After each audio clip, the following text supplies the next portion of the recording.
بسم الله الرحمن الرحيم. اللهم صل وسلم وزد وبارك على سيدنا محمد وعلى اله وصحبه وسلم اجمعين.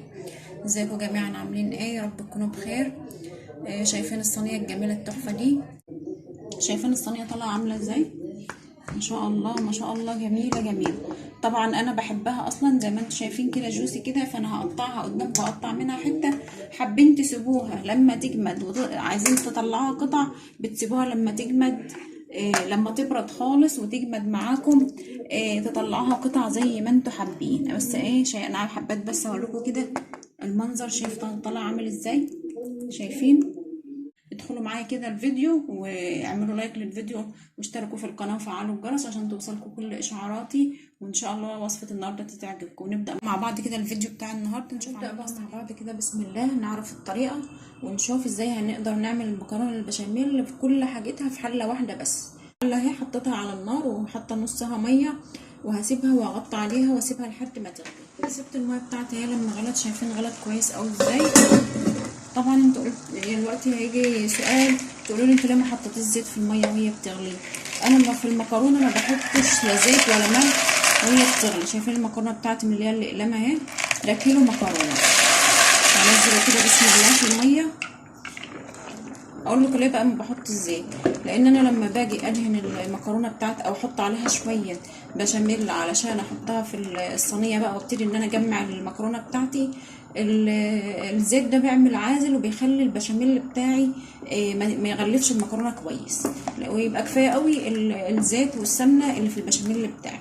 فانا اهو حطيت المكرونه وهسيبها. طبعا ما بغطيش المكرونه قوي بعد ما احطها في النار لان هي طبعا بتطفي، فهسيبها كده مكتوفه كده شويه عشان بس اكتم البخار عليها على قد ما اقدر علشان تستوي معايا. انا كبيت المكرونه بتاعتي استوت وكبيتها في المصفى ورجعت الحله بتاعتي على النار. هي طبعا الشكل اللي انتوا شايفينه ده مكان المكرونه، النشويات بتاعت المكرونه. انا دلوقتي هبتدي اعمل بقى في نفس الحله زي ما انتوا شايفين البشاميل بتاعي.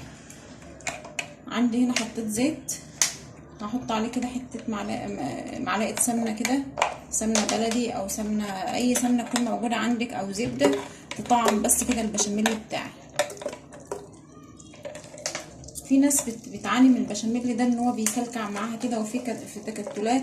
لو عملتوه بالطريقه اللي انا هقول لكم عليها دي دلوقتي او اللي انتوا شايفينها قدامكم دلوقتي دي، هيظبط معاكم، ما عادش هيبقى فيهم اي مشكله ان شاء الله. انا عندي هنا لو انت هتعمله، انا بحب البشاميل يكون كتير شويه على وش المكرونه. كل معلقه دقيق عندي بنحط لها معلقه سمنه او معلقه زيت، او لو انتوا حابين يبقى نص سمنه ونص زيت. هعلي النار، انا سايبه النار هاديه كده لحد ما تنزل بيها. لو انتوا هتعملوا بالكوبايه يبقى مع كوبايه دقيق على كوبايه سمنه، نص سمنه او نص زيت زي ما انتوا عايزين. نص كوبايه دقيق تبقى نص كوبايه سمنه، يعني السمنه تبقى قد الدقيق بالظبط. هسيبها كده لما تسخن معايا اهي كويس قوي، وهنزل بقى بالدقيق بتاعي. قلت لكم انا بحب البشاميل اللي بيكون كتير شويه، فانا مزوده شويه. شايفين لازم كده الدقيق بتاعي مع السمنه يكون سايل زي ما انتم شايفين كده، ما يكونش جامد، لازم يكون سايل كده. هقلب كويس قوي لحد الدقيق بتاعي ما ياخد لون كده، يبقى اصفر زي ما انتم شايفين كده. وهبدا انزل باللبن بتاعي او الحليب، ولازم احط كده كميه كبيره، ما ينفعش احط شويه صغيرين وارجع احط شويه تانيين، لا. لان كده بيتكتل معايا. واقلب كده على طول اهو. لو احتاج برضو دي، لو انت السمك بتاعه لقيتوه دقيق تقيل واحتاج شويه لبن كمان او شويه حليب نحط له. عايزين تكملوا بميه نكمل بميه عادي. انا كده هحتاج شويه لبن كمان. انا عايزاه خفيف شويه فهضيف بقى ميه، ما عادش هضيف لبن. كوبايه ميه كده عادي. هو زي ما انتم شايفين جمد معايا كده، هتقولوا ان هو كده خلاص باظ، لا عادي. بنحط ميه وبنقلب كده بسرعه، هيفك معايا وهيبقى حلو قوي. طبعا انا عامله كميه كبيره زي ما انتم شايفين كده عشان بحبها تبقى كتير، فهياخد معايا كميه ميه او لبن كتير.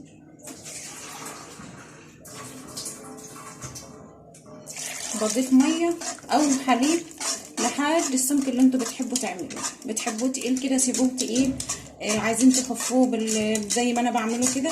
انا بحبه خفيف شويه، ينزل كده سايل علشان ينزل جوه المكرونه كده يبقى حلو بالشكل ده.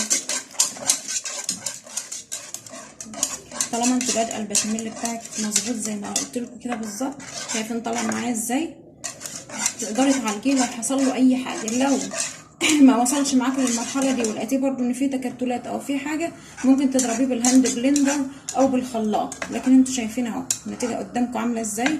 هحط بقى شويه فلفل اسود صغيرين وشويه ملح، ذره ملح كده ما بين صوابع كده، بس حاجه بسيطه. وهضيف برضو شويه فلفل اسود برضو شويه صغيرين، وهقلب تقليبه واحده وكده البشاميل بتاعي يبقى خلاص جاهز. هطفي عليه النار وهقلبه في حاجه تانية، وهجيلكوا برضو بنفس الحله نعمل فيها الخلطه بتاعتي اللي هحشبها البشاميل. صبيت البشاميل بتاعي في طبق عندي، وجبت الحله اهي شطفتها شطفه وحطيتها على النار، وهستنى بس كده لما الميه بتاعتها دي تنشف، وهحط برضو فيها شويه زيت. انا النهارده هعمل البشاميل بتاعي بالفراخ، مش هعمله لحمه لان عندي العيال بيحبوا الفراخ.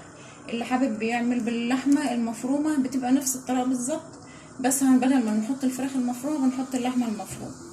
هنزل بقى كده بشويه زيت مش كتير.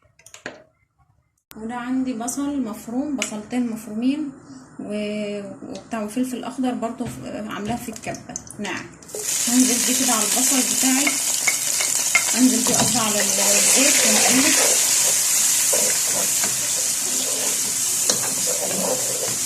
الفلفل ده بيدي لطعم التتبيله بتاعت الفراخ او اللحمه طعم حلو قوي. يعني انا بحب دايما، واللي عنده كمان بتاع فلفل الوان يزود فلفل الوان، بتدي طعم قوي حلو قوي للفراخ. ده عندي بقى فراخ، صدور فراخ نص كيلو صدور فراخ انا جايباه وفرماه في البيت، وهقلبه كده مع البصله والفلفل كويس. وهبتدي بقى بعد ما اقلبه اضيف بقى البهارات بتاعتي اللي هحطها. معلقه فلفل اسود صغيره كده مش مليانه، برضه معلقه صغيره بهارات مشكله، وبابريكا وتوم باودر.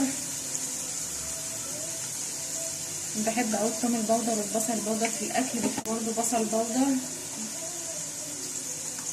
وده ملح طبعا على حسب الرغبه، بس هي عموما البشاميل لما الملح بتاعها ما بيبقاش زايد قوي، بتبقى يعني بتبقى مسكره كده شويه. هسيبها كده على نار هاديه، هجيب عندي قرص طماطم كده مبشور، وعندي دول قرصين طماطم انا عملتهم في الكبه اهو، وهضيفهم كده يدوها طعم حلو كده. انا قلت لكم لو انتوا ما بتحبوش الفراخ بنعمل نفس مراحل ده بالظبط مع اللحمه المفرومه، بس بنزود بقى على اللحمه المفرومه ونحط لها شويه زنجبيل مطحونين وشويه قرفه مطحونه. هسيب بقى الفراخ بتاعتي بس كده 5 دقايق على النار لحد ما تتسبك كويس قوي وتشرب الطماطم بتاعتي دي، وهنروح بقى نجمع صينيه المكرونه مع بعض بقى ان شاء الله. بتاعتي بعد ما سلقتها كويس اهي، نزلت بقى الطبق في طبق كده، وهجيب عندي بشاميل من اللي انا عاملاه، شايفين عامل ازاي جميل وسايل ومفيش في اي مشكله عندي. وهقلب كده كويس،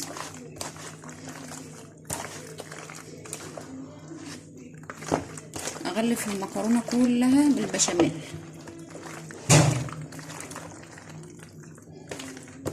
طبعا انا في الوقت ده انا شغلت الفرن بتاعي علشان يسخن وتبقى درجه حرارته عاليه، علشان لما ادخل فيه المكرونه تتحمر بسرعه، لان طبعا هي بس زي ما انتم شايفين عايزه تاخد لون، بس هي اصلا خلاص كل حاجه فيها مستويه اهو. هجيب الصينيه بتاعتي. في حاجه حلوه قوي عايزه اقول لكم عليها، لو جربتوها تعجبكم قوي ان شاء الله. المفروض ان احنا بنضيف على وشها بقسماط مفروم وفي تحت في الارضيه. انا بجيب بقى اللي هو الفيجيتار السايب اللي هو بتغلف به الفراخ ده، وبحطه زي ما انتم شايفين كده، بحط عندي في الارضيه وبحط فوق على الوش، ده بيخليها طالعه حلو قوي، بتديها طعم جميل قوي. جربوه كده ان شاء الله وقولوا رايكم ايه. هنزل بقى بنص الكمية بتاعة المكرونة.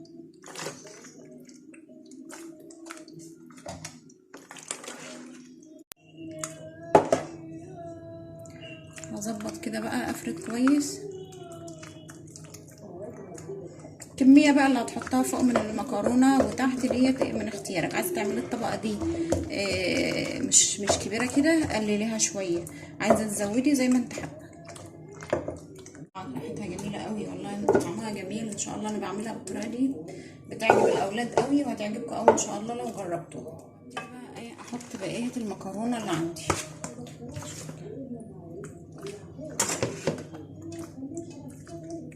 كويس. هنزل بقى بالبشاميل اللي انا عاملاها اهو.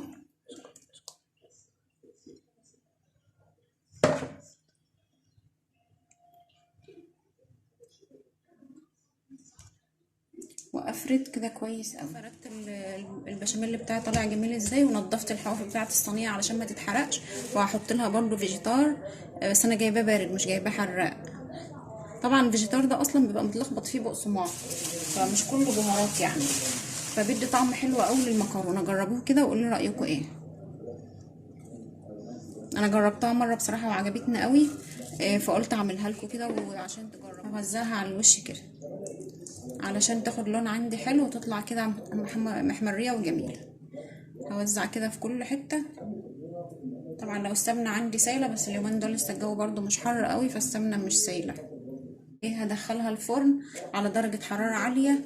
هحطها تحت خالص في الارض لحد ما الاقيها خدت لون من الجوانب كده. ابتدي ان انا افتح لها الشوايه، او لو كان الفرن عندي بيولع من فوق ومن تحت نولعه لحد ما تحمر وتاخد لون من فوق ومن تحت.